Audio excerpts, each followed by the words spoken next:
Hello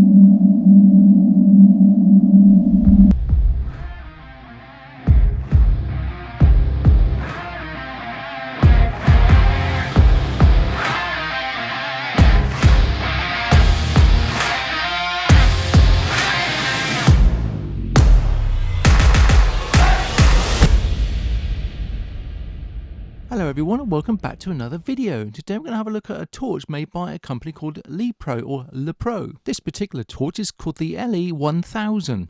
This is a company I've used before and I was quite impressed with the headlight torches they provided at such a cheap price. So I was naturally curious to see how good this torch would be, especially bearing in mind I paid just over £6.70 for this. It seems that almost daily on Amazon this torch goes on special offer.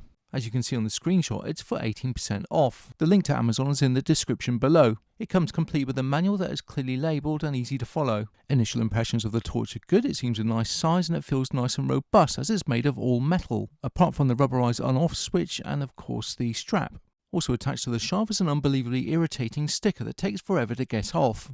It's almost as if they poured the sticker into place, because even with the help of my trusty Victorinox I still struggled to get it off. This was an unnecessary waste of time and caused irritation, and didn't help with the first impressions of this torch, which I know sounds pathetic, but I was really looking forward to this torch. As you can see from my other videos, I love them. The torch is shipped with 3 AAA batteries, which I think is a nice touch. Unscrewing the base of the torch gives access to the battery cradle, which has 3 slots available for the supplied batteries. The cradle for the batteries is best described as poor to average in quality. However, if a battery leaks or it gets rusted or damaged in any way, it can be easily replaced. These can be purchased at most stores including Amazon. The link again is in the description below. Follow the correct orientation for the batteries or the torch won't work. Make sure the cradle is in the correct orientation before replacing it back into the torch. Firmly screw the base of the torch back together. Technically the torch has 3 functions, that's to zoom and to turn it on and off, so it's simple to operate and easy to use. To utilise the zoom, just slide the front collar up and down. The on-off switch seems of adequate quality and just feels functional, and certainly doesn't exude quality, although the torch does have a certain rugged appeal about it. The torch weighs 102 grams with the included batteries and strap.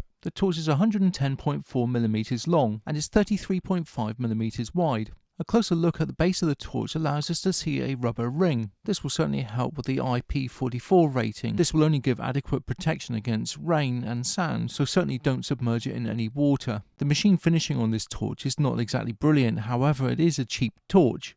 From a distance, the torch looks robust and extremely well made and also very rugged, but sadly I feel that that is an illusion. With that in mind, it certainly feels robust and rugged and quite heavy, however it doesn't have a drop test rating, which goes back to my previous point of it's just an illusion. However, let's go and have a look outside and see how it performs in the real world.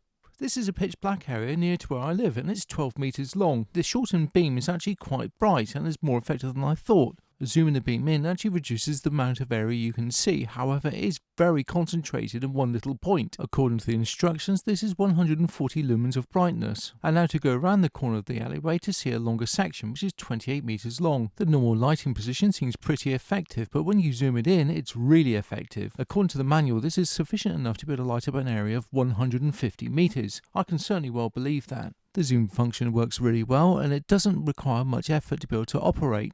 The zoom function seems to hold itself really still when you need it to, however I can't imagine it will stay in the same position if you're running. There must be a design compromise when utilising the zoom function, as it must be easy to operate and yet maintain the same position if required. The zoom slider maintains its position when you're stationary or indeed if you're walking, however it won't stay the same if you're shaking it vigorously. Okay, some pros and cons with a torch. I love the fact that it's affordable to buy, but I wouldn't say it's cheap, as cheap to my mind is about £3 to £5. It's not waterproof, but it certainly looks the part. It's nice and grippy to use and it has a tactical feel about it. Given the amount of lumens, it's actually quite a bright light and it's very effective. The overall finish of the torch is a bit rough in areas and it shows. So as a closing note, I believe that LePro shipping it with 3 batteries actually should be reflected in the price, so I think the pricing is probably quite fair. The torch is okay, but it's not fantastic as it doesn't have a good waterproof rating and it's a bit ropey around the sides. If you can buy it for around £6 like I did, then I think that's a fair price. If you watched my video this far, then thank you very much for giving me your time. If there's anything you want me specifically to look at or review, then please put it in the comments below, and also to like and subscribe as it really helps.